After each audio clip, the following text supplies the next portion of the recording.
You know, it's interesting because you're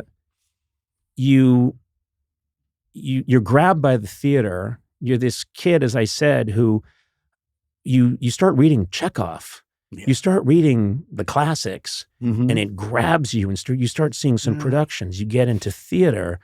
You have so many go nowhere jobs just to stay alive. I mean, you're delivering papers. You're building superintendent for a while, but not a good one. I don't think. Never. The guy came out and started talking about me a few years back. Yeah, saying he was a terrible super or something like that. And I thought, why? Why would he say that? Yeah, and who's a terrible super? I'm sure there's a lot around. I mean, you know. No, I saw that. There's a really old man who was like, I remember him. He was a terrible super. And I'm like, okay, take his Oscar back. I know. Fine actor, terrible super. Christopher Walken, bad mechanic. Robert De Niro, it's just an awful substitute teacher. You know, it's like, what the fuck? What are you talking about? These are... So you come along, you're doing theater, and then this thing that people dream about happens, which is you get noticed. Francis Ford Coppola is going to make The Godfather, and he says, I want this guy, Al Pacino. And the studio says, fuck you. Of course. We want Robert Redford. We want someone who's been a success. We want someone who looks a certain way. We want someone probably blonde hair, blue eyed, whatever. Sorry. Yeah, exactly. I'm looking at you when I say it. I'm sorry. Yeah. They wanted me, actually. You know, my grandmother... I was 8 at the time, yeah. My grandmother on my mother's side has blonde hair and blue eyes. So just to note that. Yep, it's in there. It's in you somewhere. Yeah, it is. But what I'm saying had to put is it in. They don't want you, I've seen the screen test where they're saying, okay, well, how about Jimmy Caan as Michael Cole? How about, they're trying everybody. They're throwing everybody in there.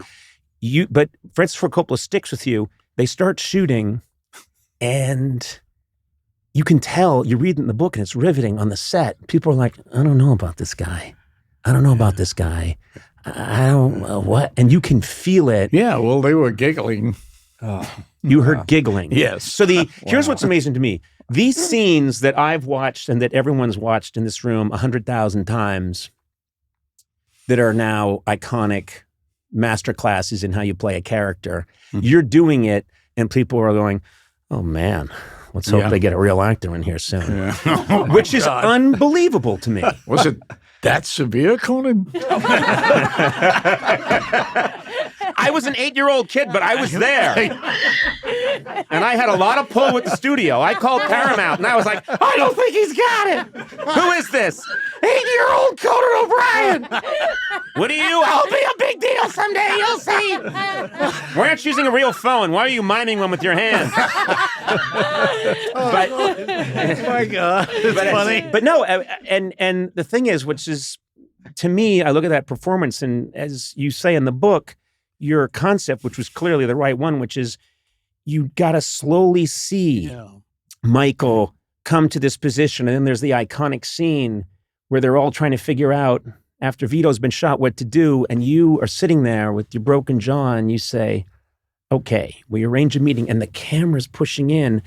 I can't watch that and I can't talk about it without tingling, because I think it is a beautiful way to tell a story through acting. But it takes patience. And the studio was saying...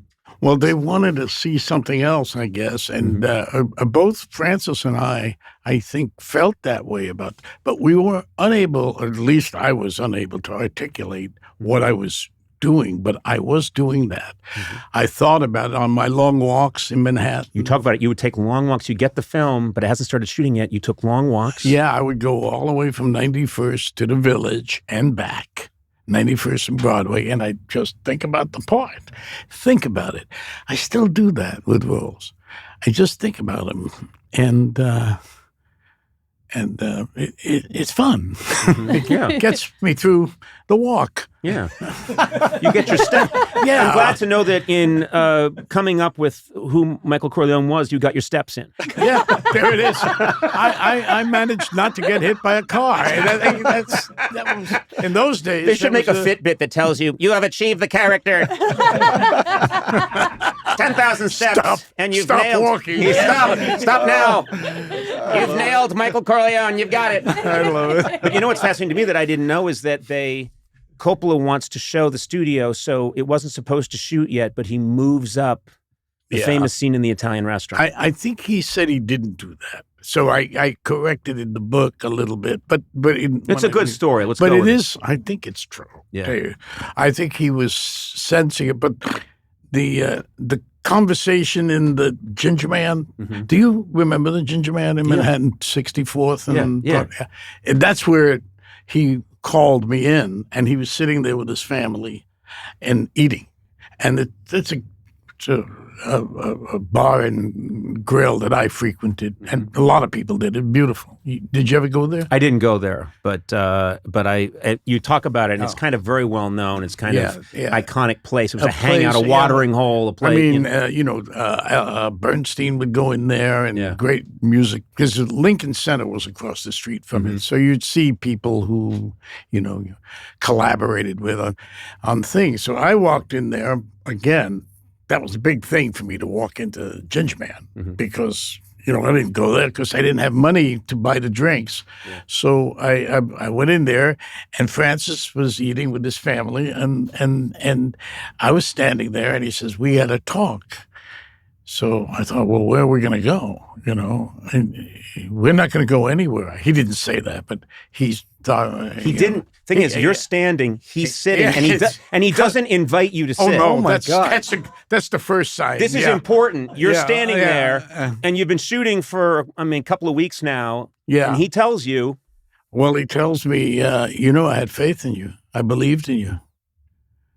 I said, yeah, I know. He says, well, you're not cutting it. I thought, oh, what do I do now? What do I say now? I said, well, I guess that would be a problem, I guess. I mean, so tell me, what do you mean?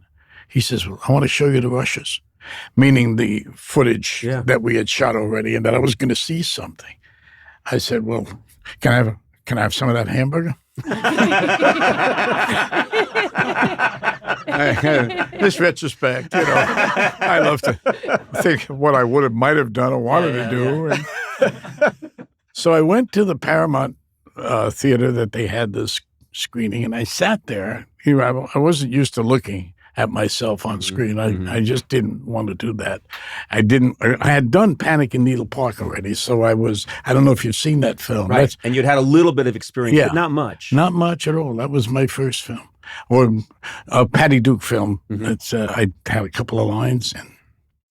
But I went and saw the rushes, and I'm looking at the screen, and I'm seeing the takes of different things. And I'm thinking, well, that is not spectacular.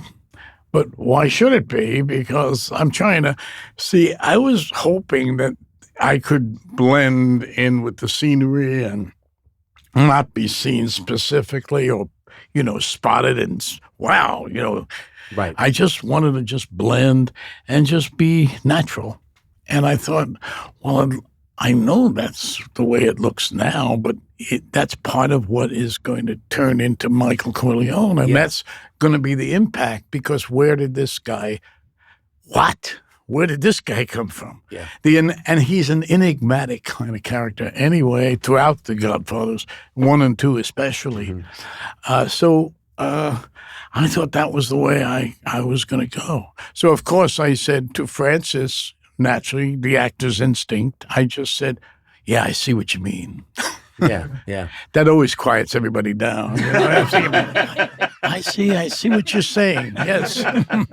Sure. Yeah. I'll work on that. We'll work on that. And then I thought, then I thought I was out, and I sort of wanted to be out in a way. Oh my God. Yeah, I did. I thought, what am I doing in this place? I mean, and those guys in the restaurant with me, the great Sterling Hayden. Sterling Hayden. And Little Al Lettieri. I mean, they were amazing. Salazzo, Salazzo. I mean, the thing is, you shoot that scene, which is, to this day, I can't watch that scene and not have my eyeballs fall out. You're sitting across from him like Salazzo. Yeah. And don't let this man go to the bathroom. I know.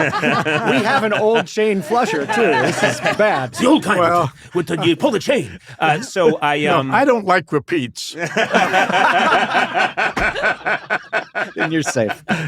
You're all right. So you shoot that scene. They send that scene to Paramount, to the suits back in L.A., and they go, oh, okay. Well, you have to understand one thing, because I after I shoot these two guys, who I really loved, by the way. And I shoot them, and I'm running out, and I sort of drop the gun, and I go into the street and jump in a moving car. Right. So they didn't have a stuntman for me there, or they didn't. They didn't want me to. Maybe they assumed that I would jump and get hurt, and I'd be out of the film. That's just coming to me now, Conan. That's an old Coppola trick. He put me in a film, it wasn't working out, and they threw me out of a car. That's got to go into the box of resentments. But anyway, I did miss the car. What? Yeah, and I fell. It's in the book. We forget those things. No, I saw that. Yeah. So I fell, and I was hurt. Kind of my ankle was hurt somehow. It slipped. The car had one of those side things that you could jump on and then jump in. So I was just looking up at the sky, and I said, "Thank you, God." This was my thought. I actually said, "Thank you, God. You're going to get me out of this film." Unbelievable. That's how much I wanted to leave it. Wow. I said, "This is from heaven." Yeah.